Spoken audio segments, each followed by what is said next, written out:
ये कहानी एक ट्रैवलर के वास्तविक जीवन पर आधारित है जिसका नाम है क्रिस्टोफर मैकलैंडलेस उर्फ क्रिस। यूएसए की यात्रा के दौरान उसके अनुभवों और उसके एडवेंचर्स को बहुत ही खूबसूरती से इस फिल्म में दिखाया गया है। शुरुआत में हम देखते हैं कि एक गाड़ी एक सुनसान जगह पर आकर रुकती है जिसमें से उतरता है क्रिस, जो अपना हीरो है। गाड़ी लौट जाती है और क्रिस अलास्का की वीरान वादियों की ओर निकल पड़ता है। एक नदी पार करके वो अपना कैंप स्थापित करता है और शिकार करता है। कुछ दिन ऐसे ही बिताने के बाद उसकी नज़र एक कबाड़ बन चुकी बस पर पड़ती है। वो तुरंत वहाँ पहुँचता है और थोड़ी सी साफ सफाई के बाद उस बस को वो अपना ठिकाना बना लेता है। उसे इस बस से बहुत प्यार हो जाता है और वो उसे नाम देता है मैजिक बस। अब कहानी फ्लैशबैक में जाती है जहाँ हम देखेंगे कि ये क्रिस आखिर है कौन और ये अलास्का कैसे पहुँचा। हम देखते हैं कि एक कॉलेज की कन्वोकेशन सेरेमनी चल रही है जहाँ पर क्रिस को ग्रेजुएशन की डिग्री प्रदान की जाती है। लेकिन ग्रेजुएशन के बाद क्रिस का प्लान नौकरी चाकरी और परिवार के बंधनों में बंधने का बिल्कुल भी नहीं है, बल्कि उसे तो इन सबसे नफरत है। इसका कारण है उसके माता पिता के बीच चलने वाले भयंकर झगड़े। क्रिस और उसकी बहन का सारा बचपन इन झगड़ों के कारण डिप्रेशन में बीता। इसलिए ग्रेजुएशन के बाद क्रिस इन रिश्ते नातों वाली दुनिया से दूर भाग जाना चाहता था जहां वो हो, उसकी तन्हाई हो और हो प्रकृति के खूबसूरत नज़ारे। इसलिए वो अपनी सारी सेविंग्स दान कर देता है, अपने कार्ड्स को तोड़ देता है और निकल पड़ता है अपने सपनों का जीवन जीने के लिए। बाद में उसकी कार एक बाढ़ में फंस जाती है, इसलिए वो उसे छोड़कर पैदल ही एक अनजान सफ़र की ओर निकल पड़ता है। इस बीच क्रिस के माता पिता उसे ढूंढने का बहुत प्रयास करते हैं, लेकिन उनके हाथ कुछ नहीं लगता। इधर क्रिस को अपने इस नए जीवन या कहें कि नए जन्म में आनंद आने लगा।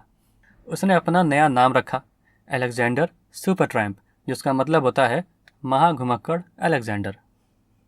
इस तरह घूमते घूमते उसकी मुलाकात एक हिप्पी कपल से होती है जिनका नाम है जॉन और रिनी। ये लोग कुछ दिन साथ में बिताते हैं। जल्दी ही क्रिस इन लोगों से काफ़ी घुल मिल जाता है। जॉन और रिनी को क्रिस अपने बेटे की तरह लगता है। जब क्रिस को लगता है कि वो फिर से उन्हीं बंधनों में बंधने लगा है तो वो वहाँ से निकल जाता है। अपने खूबसूरत सफ़र में आगे बढ़ते हुए उसे लगता है कि कुछ पैसों की आवश्यकता पड़ सकती है, इसलिए वो एक किसान के यहाँ खेतों में काम करता है। उसे ये काम बेहद पसंद आता है और जल्दी ही वो सारे काम सीख जाता है। यहाँ भी कुल मिलाकर उसका समय बहुत अच्छा बीतता है। बातों ही बातों में वो उस किसान को बताता है कि उसका सपना अलास्का में जाकर कुछ समय बिताने का है। यहाँ कहानी में थोड़ा सा ट्विस्ट आता है और पायरेसी के जुर्म में पुलिस उस किसान को गिरफ्तार कर लेती है। खूबसूरत यादें लिए हुए क्रिस यहाँ से भी निकल जाता है। अब आवारा परिंदे की तरह घूमता हुआ क्रिस मेक्सिको की ओर चल पड़ता है।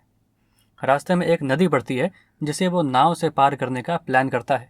क्रिस को नाव चलाने का कोई भी अनुभव नहीं है, लेकिन फिर भी वो उस नदी में नाव लेकर कूद पड़ता है, जो एक पागलपन था।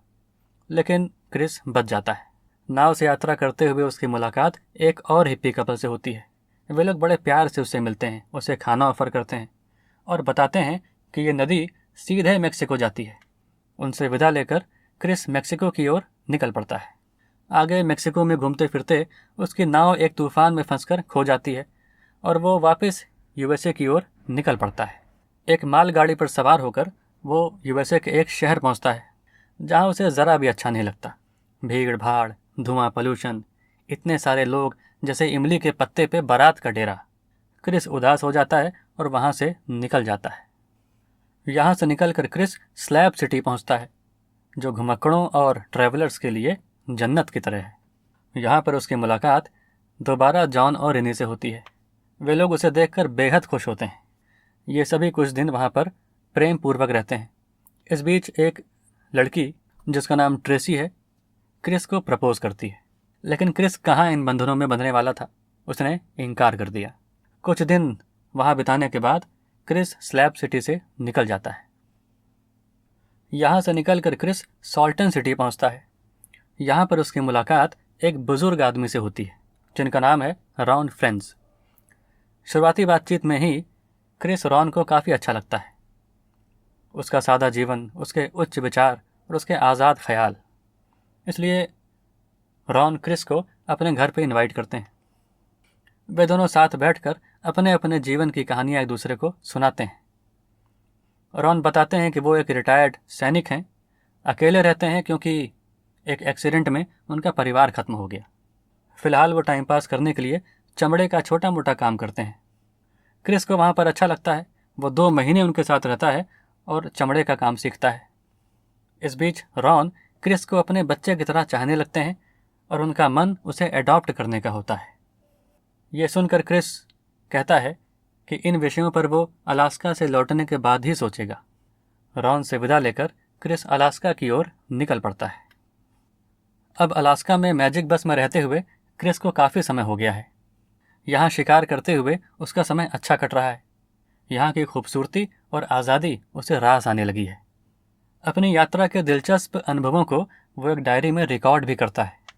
इस प्रकार बहुत दिनों तक परिवार से दूर रहने के बाद और अपने मन मुताबिक जीवन जीने के बाद उसे एहसास होता है कि सच्ची खुशी वो है जिसे आप अपने परिवारजनों और मित्रों से शेयर कर सकें। उसे अपने माता पिता की याद आती है और वह सारा सामान पैक करके अपने माता पिता से मिलने निकल पड़ता है।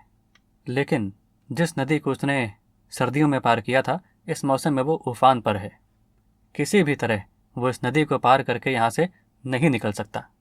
अब उसे एहसास होता है कि वो अलास्का में फंस चुका है। ये उफनती नदी उसके गले का फंदा बन चुकी है। उसका राशन तो खत्म हो ही रहा था, उसे शिकार मिलना भी बंद हो गया। उसकी हालत बद से बदतर होती गई। मजबूरी में जंगली घास फूस खाकर वो अपना गुजारा जैसे तैसे करने लगा। इसी बीच भूख से बेहाल होकर वो गलती से एक जहरीला फल खा लेता है। उसकी हालत बिगड़ जाती है और धीरे धीरे वो कमज़ोर होने लगता है। जब उसे ये एहसास होता है कि अब वो नहीं बचेगा, तो वो धीरे से अपने स्लीपिंग बैग में घुसता है और शांति से मौत का इंतज़ार करता है।